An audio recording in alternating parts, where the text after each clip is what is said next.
Valentina Shevchenko is a perfect blend of beauty and brutality, a well-trained fighter and an unstoppable champion. You don't want to mess with this lady. You dodge a strike from her and boom, she'll hit you with another. She's always going to be one step ahead and you can't tell her next move. Valentina is the current UFC Women's Flyweight Champion and an amazing 6 title defences.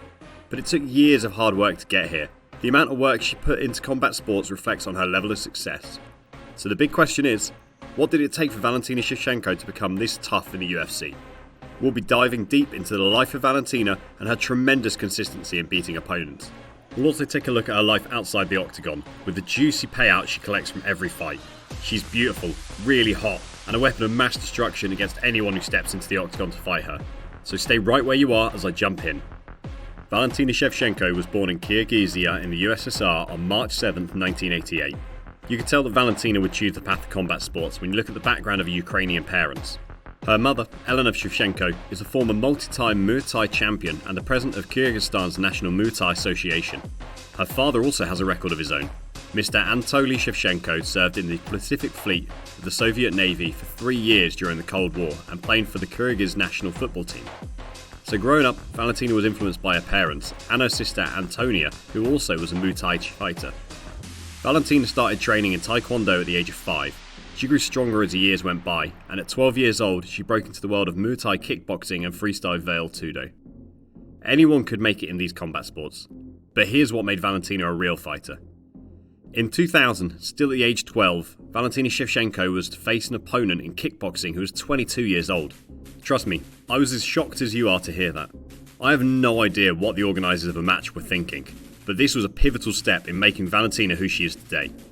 Obviously, a 12-year-old might not match punch for punch with a 22-year-old, but Valentina had something this lady didn't: sharp reflexes.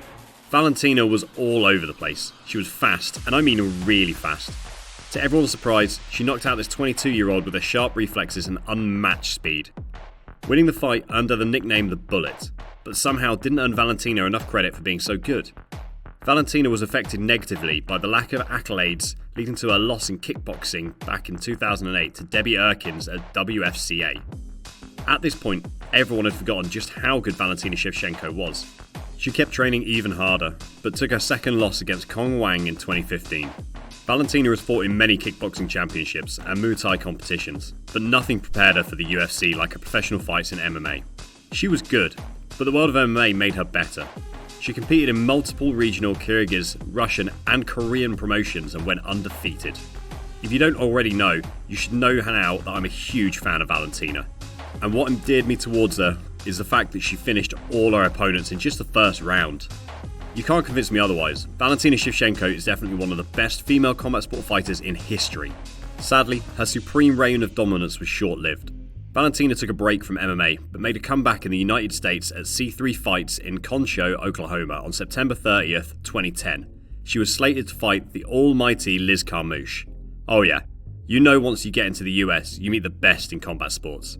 However, Valentina made a technically illegal kick on Carmouche. The funny thing is, that's not what cost her the fight. The fight was called off on medical grounds, giving Liz Carmouche the win. The loss weighed Valentina down, but the following year she decided to have one more fight in the same competition against Egjarkin Beatabeva. This was a means for Valentina to show she still had the fighting spirit in her by claiming a victory against Egjarkin Beatabeva via unanimous decision. After leaving her mark in C3 Fights, Valentina took another short break from MMA. She decided to engage in smaller Muay Thai fights to keep up her form. Okay, pause. I need you to pay close attention right now. Valentina was on an 11-1 record in MMA after fighting in the FFC and Legacy FC, but something happened out of the blue. Before we get there, kindly scroll down, give us a like on this video, turn on post notifications and hit that bell so you don't miss any of our awesome videos on everything UFC. Now Valentina was called up to make a short notice replacement for Germaine de Randamine against Sarah Kaufman at the UFC on Fox 17. Any lesser fighter would obviously have fumbled because it's the UFC. Most fighters don't go into a match on short notice, since they've got a higher chance of getting knocked out. But to everyone's surprise, Valentina claimed the victory. In just her second match, she was slated to fight the Lioness Amanda Nunes. Valentina lost the fight to a unanimous decision, but Amanda commended Valentina for putting up an awesome fight. She beat Holly Holmes in her next match via a dominant unanimous decision, and also beat Julianne Penner by armbar submission in the second round. This just showed how solid Valentina was with her ground game. She's known for her perfectly timed counter strikes like a fast right or a spinning heel kick, but her win through submission made Valentina completely unpredictable. Just like every great fighter does after gathering a winning streak, Valentina decided to go after the UFC bantamweight belt. She faced the champion, Amanda Nunes. Man, this was one of the closest fights in her career, but she lost by split decision. In the post-interview, she was agitated with the judge's decision, but at the point, there was nothing she could do. That loss made Valentina move to the flyweight division. In February 2018, she had her first fight in the flyweight division against promotional newcomer Priscilla Cachoeira. In my opinion, this was just one very, very bad day on the job for Priscilla, because Valentina pushed her with heavy strikes throughout the fight. I've never seen anything like that before. Valentina dished out 230 strikes against just 3 from Priscilla. She won in the second round by a rear naked choke and took home the Performance of the Night bonus. That dominant win set her up to face her old rival Joanna Jędrzejczyk for the UFC Flyweight Championship. It was a tough call, but Valentina Shevchenko won the fight via unanimous decision, making her the UFC Women's Flyweight Champion. I was really happy for Valentina's win, and even happier after her first title defense against Jessica Eye at UFC 238. She gave a powerful head kick in the second round that completely knocked Jessica out. At this point, everyone wanted a little shot, and Valentina was supercharged to stop them. She defended her title for the second, third, and fourth time against Liz Carmouche, Caitlin Chukagian, and Jennifer Mayer, all between August 2019 and November 2020. Valentina was a big nightmare to every woman in the flyweight division. It was like an Amazon warrior somehow found her way into the UFC and was just knocking everyone out. But her fifth title defense against Jessica Andrade was the biggest. If you don't know Jessica Andrade, we have a video in our channel that talks about her awesomeness, so go check that one out after this. This fight was heartbreaking to watch. Valentina destroyed the body of Jessica with a series of elbows that knocked her out in the second round. For Valentina, to dish out such damage on the phenomenal Jessica, I knew on that day that Valentina Shevchenko was the toughest woman on the planet. She had one more title defense back in September 2021, but before we talk about that, aren't you just wondering how much Valentina earns for being so good? Well, let's talk about that. But before we do so, if you're a new subscriber to our channel, I need you to go down below to the comments section and type I subbed. We do monthly shoutouts to a lucky new subscriber as our way of welcoming you to the family. So if you want to participate, make sure you go comment I sub now. For Valentina's salary, I'm going to start with the big one.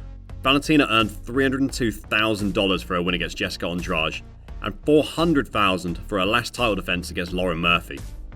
For someone who earned roughly $30,000 in her first fight, you can tell how far she's come in the UFC.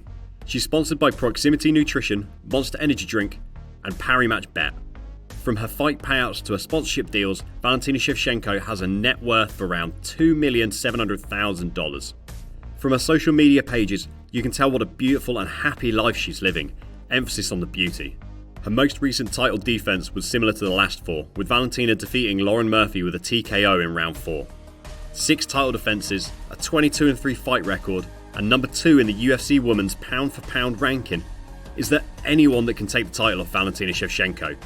I can't wait to see. Thanks for watching. I hope you loved this video. I'll see you on the next one, but for now, it's time for me to go slide into Valentina's DMs. So bye for now.